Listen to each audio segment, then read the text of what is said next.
Okay, we're live. I'm Kristin Eggerling with the Northwest Minnesota Arts Council, and we've got an artist spotlight this morning with artist Stephanie Olson of Thief River. And Trey Everett is with us as well, and he's a showcase specialist for the Arts Council. Trey, do you want to introduce yourself? And then Stephanie, you can introduce yourself. Sure. Yeah. So I'm Trey Everett, as Kristin said. So I work with the Northwest Minnesota Arts Council, and I work with galleries. And so it's primarily work with the gallery in Thief River Falls at Northland Community and Technical College there in Thief River. And so I've had the honor of working with Stephanie. And we're going to ask Stephanie lots of questions so you get to know her. But Stephanie, why don't you go ahead and start us out by telling us a little bit about who you are and what you do. All right, I'm Stephanie Olson. I live in rural Thief River Falls, and I mostly paint. And yeah, I'm a mom, I'm a farm wife. I'm originally from the Twin Cities. I think that's all the basics. Okay, yeah. Yeah, and so Stephanie's had her exhibit up. We put your exhibit up in the beginning of October, and it goes until the end of November. And so I brought my calendar so I would remember. So November 29th, which is a Wednesday, will be the last day people can see the exhibit in person. And we do have the exhibit online. So you can go to our website, Northwest Minnesota Arts Council, and you can see Stephanie's work virtually. But if you'd like to see it in person, which is awesome, seeing it in person, you have until the 29th to see that. And so, Stephanie, tell us a little bit about the exhibit. What kind of artwork is in your exhibit, and what was it like to put it together? Well, it's a lot of figural paintings. Some of the paintings have a lot of really bright color, and then on the other end, I have just black and white India ink paintings. It was really fun to put it together, and I kind of collected works the same way I start each piece, which is I don't really know how it's all going to pan out, what patterns are going to show up, what's it going to want to be. But I just started noticing, okay, there's all these kind of figures, and they're sort of haunting, but not scary, sort of dreamlike. And that just became like the connection through all the works. So it was fun to get them all together and find that. Okay. How many pieces are in the exhibit? Ooh, I think it's close to 50. So it's a lot. Yeah. And how long did it take to create this body of work? Some of the pieces are a couple of years old, but most of them are from within the last year. Yeah, I was just looking at the list. Yeah, close to 50 pieces. And then a fair amount of them were created just for the exhibit. Yeah, I just want to dive in real quick, just at first, about the meaning behind your artwork. So do you have, does your artwork comment on particular issues in our society, or comment on particular themes, whether political or spiritual, or, anything of that sort? Well, I definitely used to have that in mind when I would sit down to paint. A couple years ago, I was driving and I heard a song. I think it's by Mavis Staples, and it's "Am I Gonna Be a Witness?" And I was just like, oh my gosh, like that is what art is about being a witness. Like, even if you can't feel like you can do anything, you can at least bear witness. And so I did do some really literal bearing of witness in art at that time, but it didn't feel exactly right.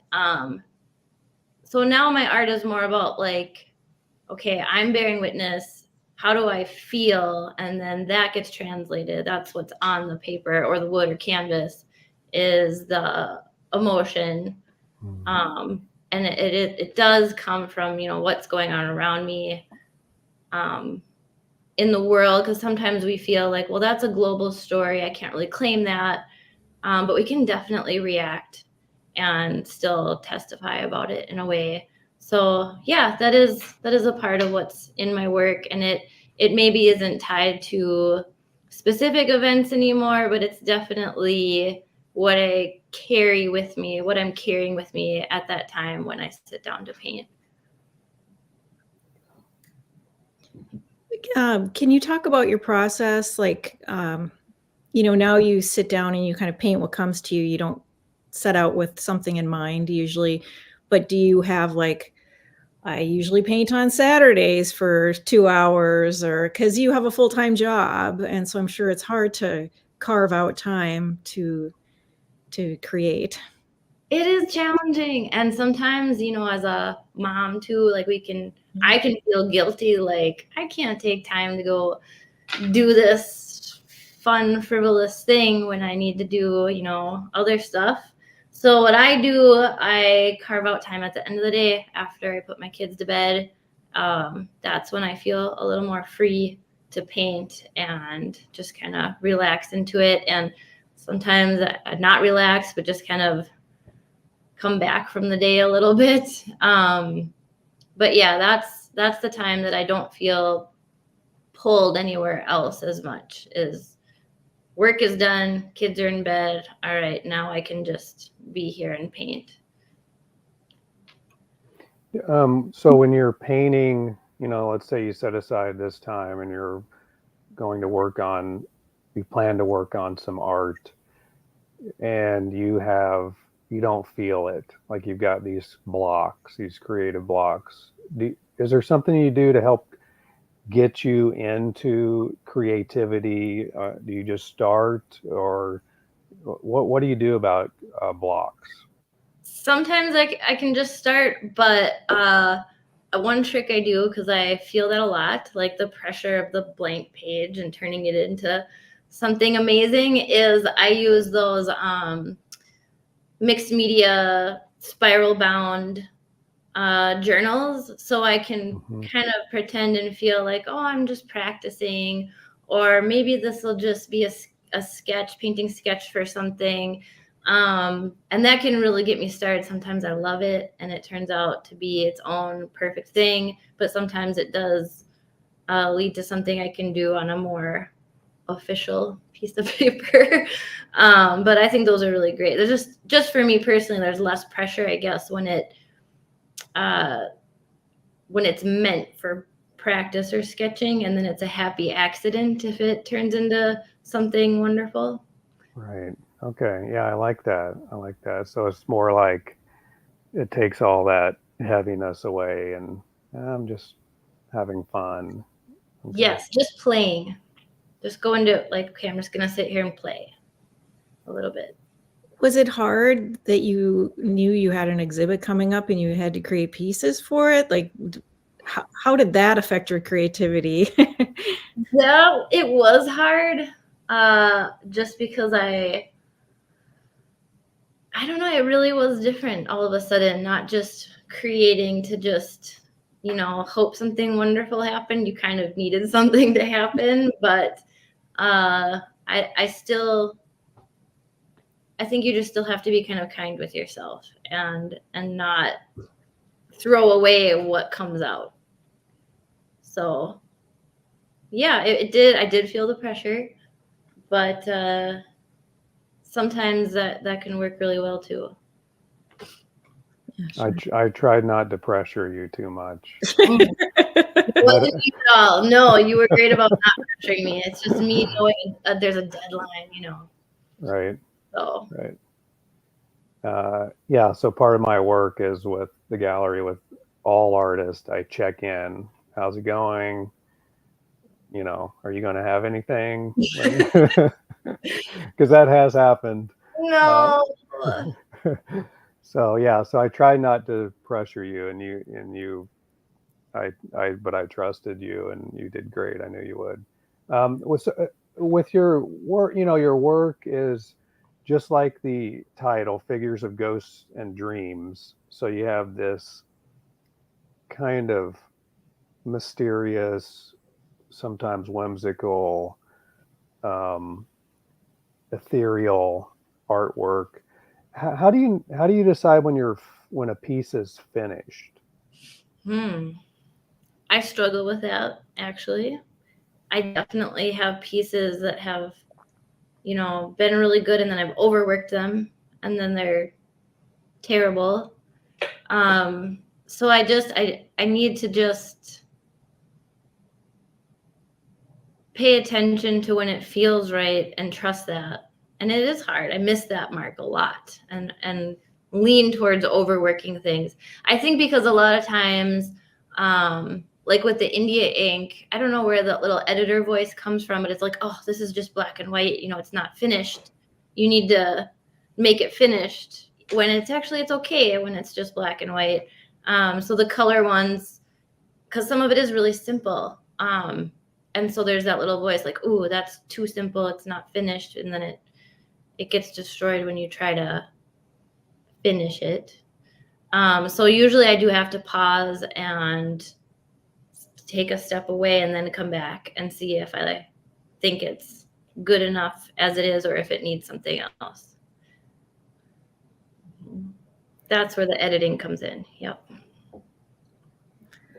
Can you talk about your writing background? Because I don't want to forget that part, like your training in that. And do you still write? And does that have any influence on your visual art? I do still write, but not as much as I wish I had time for. But I get to teach writing, so I get that out of my system a little bit. I think probably, well, I guess I should share that my formal education is in writing.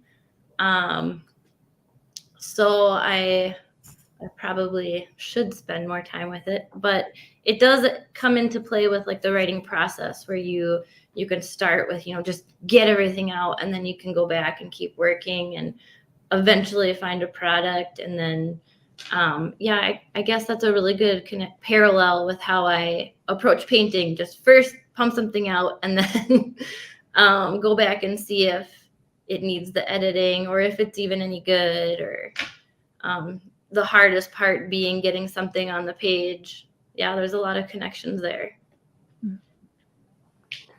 Do you have any of your visual artwork here that you can show us? I have an in-progress work that actually combines. So I do the watercolor, and I also do India ink, and this has both. So I'm curious to see where it's gonna go. Well, let's see how this goes. All right. So right on brand, it's figural. And I don't know. Well, I don't know who she's gonna be, what's going on there, but I want to know. So I'll follow her lead and see what happens.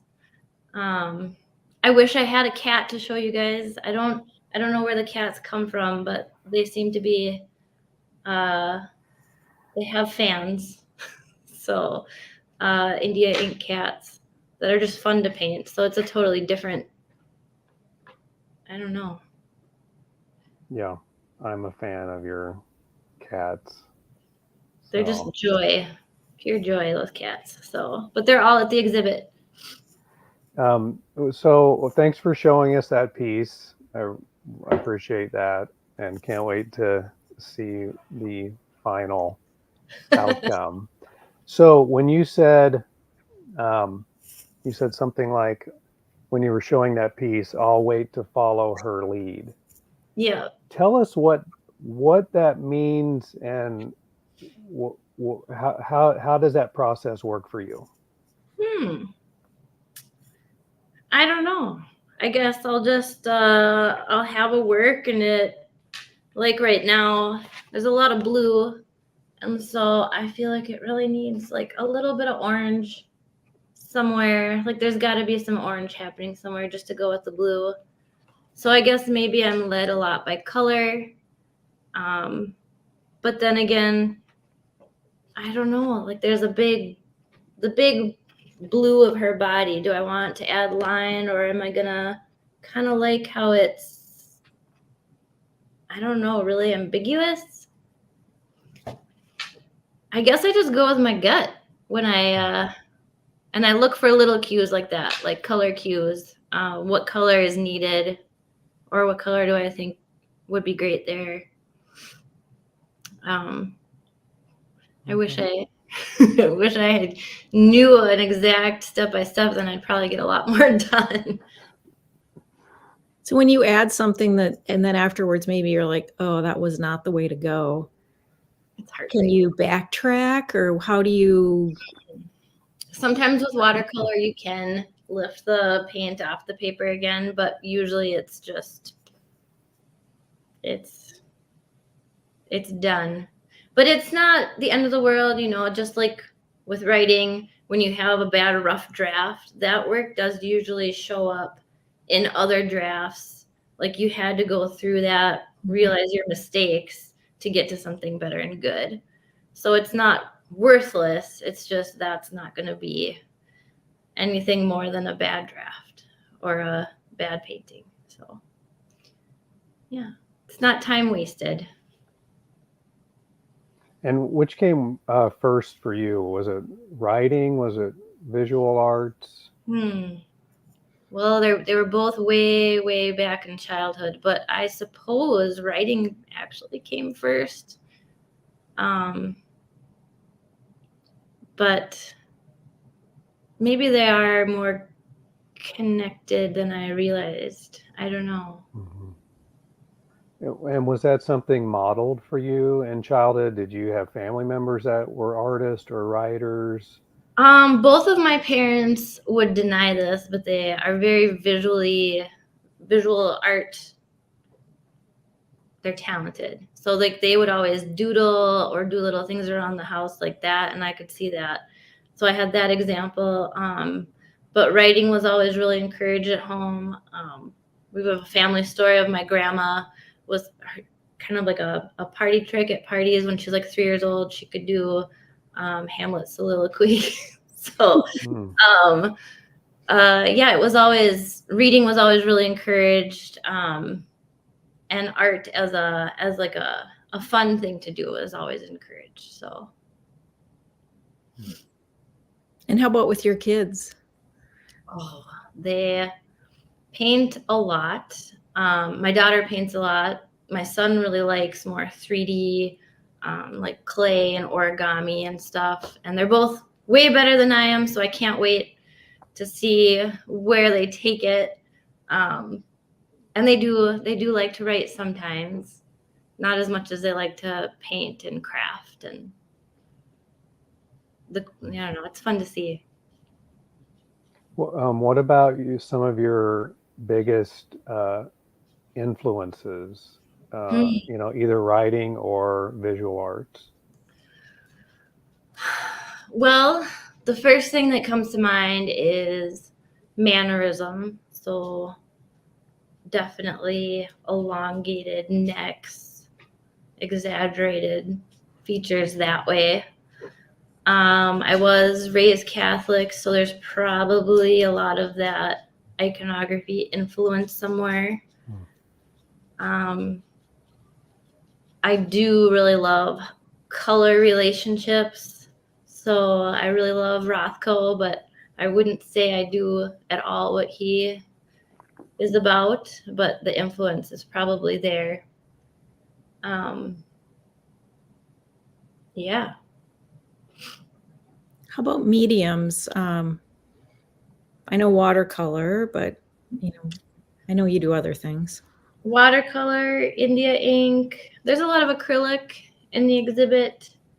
I used to do more with oil paints, but after having kids, that's a lot more challenging. When you don't have like a studio space and you have to tear down and clean up every time. Watercolor is perfect for that because kids can paint with watercolor and not destroy the house.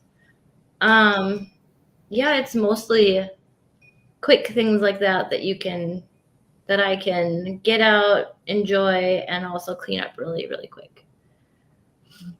Mm-hmm. What advice would you give to your younger self?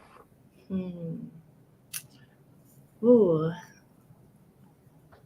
that's interesting. I think I would tell her to value art and writing a little more.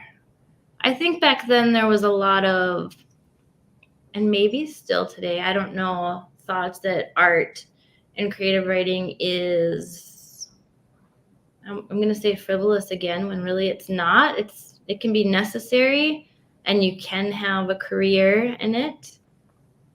So even if someone is poo-pooing it, I would tell her to ignore that and just really value it. We talked earlier about if you had sold pieces in the exhibit. I mean, we talked not when we were on the broadcast, but so maybe you can talk about that.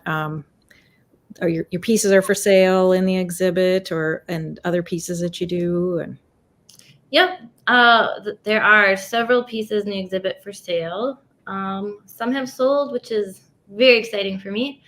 I do Venmo, PayPal, that kind of stuff. I think that all that information is at the exhibit.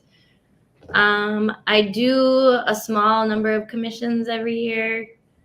Houses and pets are the most popular things. So pet portraits and paintings of houses. And so I'm available for that on a very small scale. But yeah. And how has your career developed over time? I mean, how do you seek out ways to get your name out there? How to find work, or what's that like for you? How's that been? I'm probably not very good at pushing my name out there. I probably could be better at that. Right now I have an Instagram account and that's probably it. So the exhibit felt like a huge leap for me in terms of exposure and getting my name out there. But usually it's just I will post things on Instagram and people will either want to buy it or not. That's the level I'm at right now. are you in our current artist booklet? I can't recall. It's possible. Yeah. I think she was in a past one. Okay.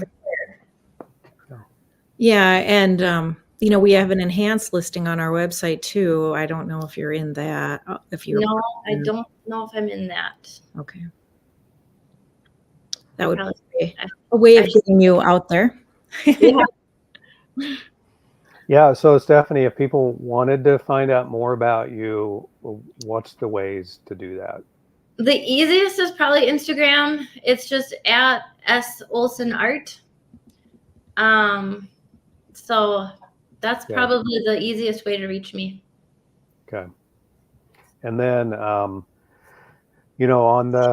our Northwest Minnesota website for the virtual gallery, there's info about Stephanie there too for people to find out more about her. And then definitely at the exhibit, there's all kinds of information about you and how to reach out to you. And I think you're the only, maybe the only artist that we've had that actually has your own QR code, which I'm really impressed with. That's great. So you can just scan that and voila, you have access to Stephanie's work. So. Yes. Does that take you to your Instagram then, or what? I think that one just leaps right to emailing me for purchase. Oh. So it's still a little, I could probably streamline it a little bit, but I'm I know not everyone wants to, call someone on the phone. So that definitely, I don't know. It's easier just to scan a QR code and reach somebody. So I agree. Are there other things that you want people to know about your art or you, or? I guess maybe I could pitch my art philosophy, which is not really a philosophy. It's just that everyone should do it. Everyone should go out and do art. And anyone can do it. Certainly if I can do it, anyone can do it. Even if you just try doodling one day. It could, maybe you'll be doodling the next day and the next day, and then, you'll feel really good. And so I would recommend art to everyone is what I would throw in there. Yeah. I like that philosophy. Yeah, it's great. Okay, well, so I just want to remind everyone the exhibit is at Northland Community and Technical College in Thief River. And when you enter, just enter door B as in boy, and that's just right in the front of the building. And then when you walk in, the exhibit's on your right. And it's open during normal business hours of the college. So that's Monday through Friday, I believe from 8 to 5. So please take a look at Stephanie's work. It will be up until the 29th of November.